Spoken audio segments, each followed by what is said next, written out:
Hello everyone, today I'm going to talk to you about my favorite ground cover plants. These are all plants that I've grown in my own garden and have performed exceptionally well year after year. So let's take a look at these plants. This is my rock rose ground cover. Here you can see how big this gets. I believe this is 2 plants. I'll just give you a little perspective. So this is an awesome ground cover. It is evergreen, extremely drought tolerant, and gets these absolutely gorgeous orangey pink flowers that bloom usually sometime in May until probably about the beginning of July at least. They'll taper off in the heat of the summer, and then they may start blooming again in August or when it gets a little bit cooler. It won't be a full bloom, but there is often more flowers later in the season. And this plant is absolutely awesome. If you have an area you want to crowd out plants or weeds, this is the plant for you. I'll show you. I have a few weeds underneath, but you would pretty much not even know it because this is such a full bush. The weeds are so hidden, it pretty much crowds everything around it out. So if you have an area where you want to really have a plant spread out, cover the ground, and have foliage year round, this might be the plant for you. It loves poor soil and probably needs good drainage, I would imagine. It's great in rock gardens. So if you can provide that for this plant, it is an excellent choice. The next ground cover I'm going to talk about is called Grace Ward. It is this absolutely gorgeous evergreen ground cover that spreads out quite considerably and is a magnet for pollinators. I don't know if you can see, but there are a ton of bees all over this beautiful ground cover. This is a spring blooming ground cover. It needs very little maintenance, maybe a light pruning after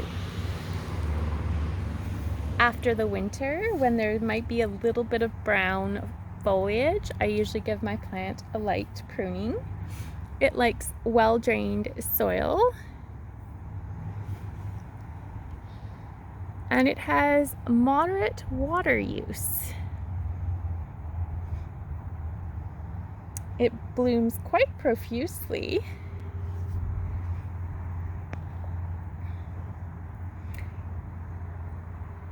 And I like to plant this ground cover in areas with a considerable amount of mulch.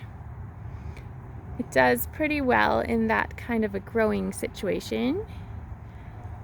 I have also tried it in my rock garden and it does okay there too, but I think overall it probably prefers a mulched situation. I'll just give you a little bit more perspective on the planting situation that I have with my Grace Ward. The next ground cover we're going to talk about is called Creeping Phlox. It comes in a multitude of colors. In front of us here, this is sort of the pale purpley blue version. Here is the white version of Creeping Phlox, with a Japanese maple planted behind it in a mulched garden situation in a full sun location. This plant has evergreen foliage and spreads out quite rapidly. Requires only a light shearing right after it blooms, and then you can shear it for size if you like, but you don't actually need to. Here's the planting situation. I have 5 of the white creeping phlox in this little border here. And here is the hot pink version of creeping phlox. And beside it, we have a white and pale pink version. I believe this one is called Candy Strip, if I'm not mistaken. It pairs very well with the fuchsia or hot pink creeping phlox. And Grace Ward, another ground cover. The blue with the pink and the white just pop with color. This is the purple version of creeping phlox. It's kind of a lavender purple, and the flowers fade almost to a bluish color when they're finished blooming. So those are all the colors of creeping phlox that I have. The last ground cover we're going to talk about is called Sandwort. This gets absolutely gorgeous white blossoms in spring. It's extremely drought tolerant, loves poor soil.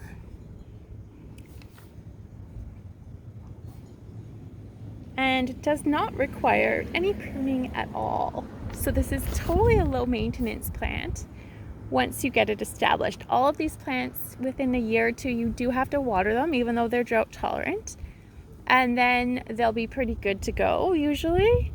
But any plant needs to be established before it's truly drought tolerant.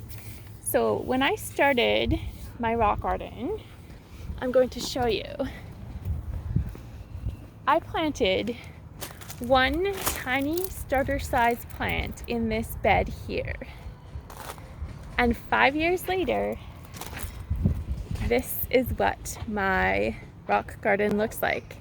I literally didn't plant any except for the original plant here, and it spread everywhere. So it seeds very readily on its own. I did not do any of this. So it's a great ground cover if you have a rock garden or somewhere like a hillside that you want to have beautiful coverage year round and a really nice display of white blooms in the spring. Here's another close-up of the flowers.